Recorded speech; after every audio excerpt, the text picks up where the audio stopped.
first thing you asked about 77 was that you couldn't figure out number 7. So I'm just going to write the whole thing out. 1/2, 2/5, and 7/15.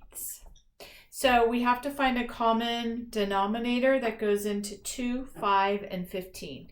If you can't see it, then you actually have to do the writing out of it. 2, 4, 6, 8, 10, 12, 5, 10, 15. So we have 10, but we know 15 is not going to work, so we have to keep going. We know 20 is not going to work, so we have to keep going. Wait, which problem are you doing? Number 7. On page 77? Yeah, you got to stick with me, honey. Okay, just wait till we'll get an eraser. Okay, so here we have our common denominator is going to be 30. So we change this to a 30, we change this to a 30, and we change this to a 30. And then you can redo number 7 for homework. And then on page 77, do 8, 9, and 11. And then I'm going to do the word problem, number 14. Daryl spent 3 2/5 hours on a project for school. Jan, so this is D for Daryl. Jan, J, spent 3 1/4 hours on, and Maeve spent 3.7 on the project. Who spent the least amount of time? So you're going to either turn all of these into fractions and find a common denominator, or you're going to turn them into decimals. So you can do that. Your choice. This is number 14 on page 77. Okay, next one on page... I have a question. Yes? When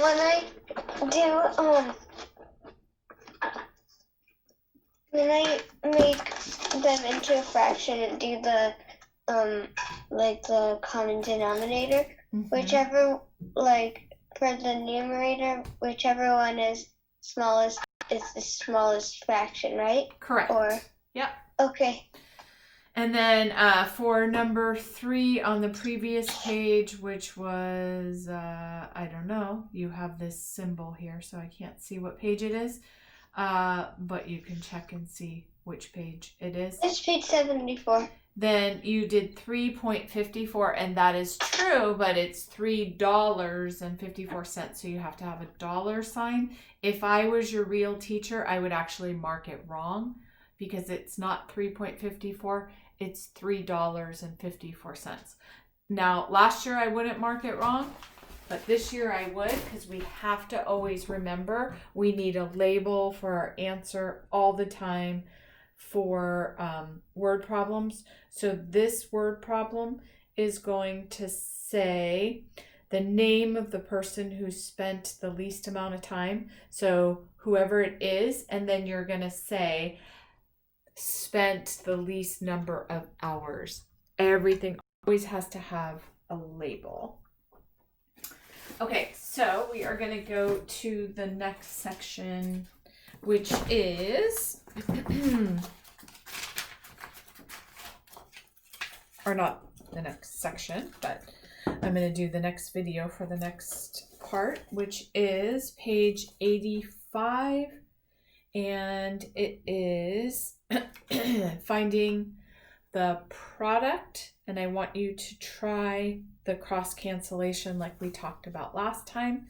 So I actually understand it more now. Oh, good. And it's going to be a huge, huge shortcut for you.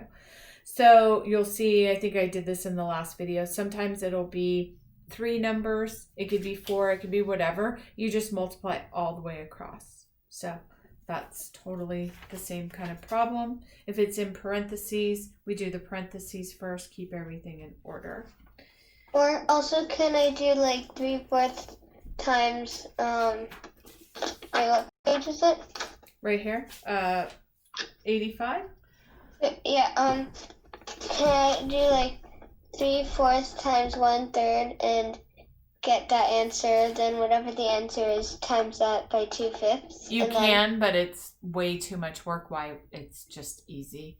So what I would do is just go all the way across. 3 times 1 times 2 is 6. 4 times 3 is 12 times 5. If you don't know that it's 60, you can just do this, but it's 6/60ths. And then we reduce it or simplify it. We divide by 6. It's 1/10. So it's super easy to just go all the way across. It's way better to do that.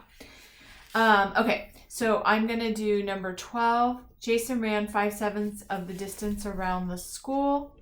Sarah ran 4/5 of his distance. So when you're finding, we did this last year, when you're finding a fraction of a fraction, so they're saying he ran this much.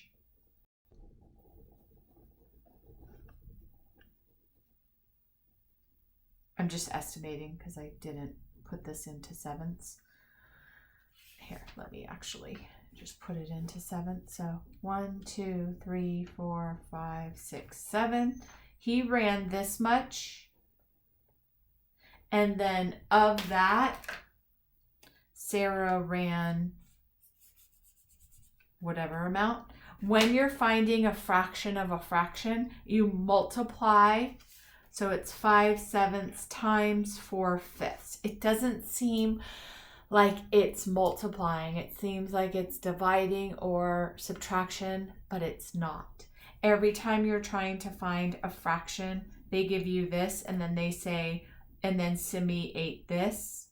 So Shri made this many cookies or this much cake or whatever, and Simi ate this much. It's a fraction of a fraction. You multiply 1/2 by 1/4 or 1/4 by whatever it is that they give you. And it doesn't seem like that. So you just have to remember that.